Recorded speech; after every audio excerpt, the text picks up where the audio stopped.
Middle east में बढ़ते तनाव के बीच एक बड़ी खबर ने दुनिया को चौंका दिया है। ईरान के supreme leader Ayatollah Ali Khamenei की मौत। अब सवाल उठ रहा है, क्या यह हमला अचानक था या इसके पीछे सालों की गुप्त रणनीति काम कर रही थी। चर्चा है कि इस ऑपरेशन में इजराइल की खुफिया एजेंसी मोसाद और अमेरिका की सेंट्रल इंटेलिजेंस एजेंसी यानी CIA की बड़ी भूमिका रही। हालांकि आधिकारिक तौर पर कई बातें अभी भी स्पष्ट नहीं हैं, लेकिन विशेषज्ञों का मानना है कि यह कोई एक दिन की योजना नहीं थी। रिपोर्ट्स के मुताबिक इजरायली एजेंट कई सालों से खामेनेई की गतिविधियों पर नजर रखे हुए थे। उनकी दिनचर्या, मुलाकातें, सुरक्षा इंतजाम, हर छोटी बड़ी जानकारी का विस्तृत डोजियर तैयार किया गया था। बताया जाता है कि करीब 20 साल पहले मोसाद ने अपनी रणनीति में बड़ा बदलाव किया था। उसने ईरान के भीतर ही स्थानीय एजेंटों की भर्ती शुरू की। ऐसे लोग जो सत्तारूढ़ शासन से असंतुष्ट थे, इन एजेंटों के विशेष प्रशिक्षण दिया गया और मिडिल ईस्ट में गुप्त मिशनों के लिए तैयार किया गया।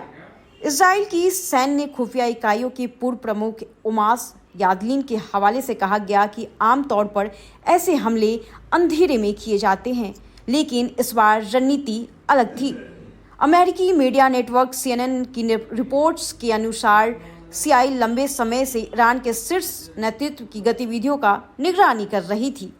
खामेनेई कहाँ रहते हैं, किससे मिलते हैं, खतरे की स्थिति में कहाँ शरण लेते हैं, हर पहलू पर बारीकी से अध्ययन किया गया था।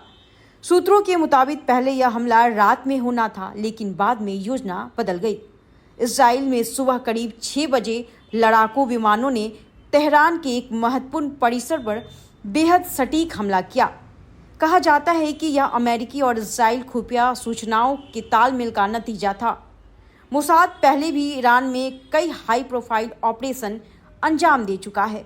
उनमें शीर्ष परमाणु वैज्ञानिकों की हत्या, परमाणु कार्यक्रम से जुड़े कंप्यूटर सिस्टम में मैलवेयर हमले और संवेदनशील दस्तावेजों की चोरी जैसी कार्रवाई शामिल रही है।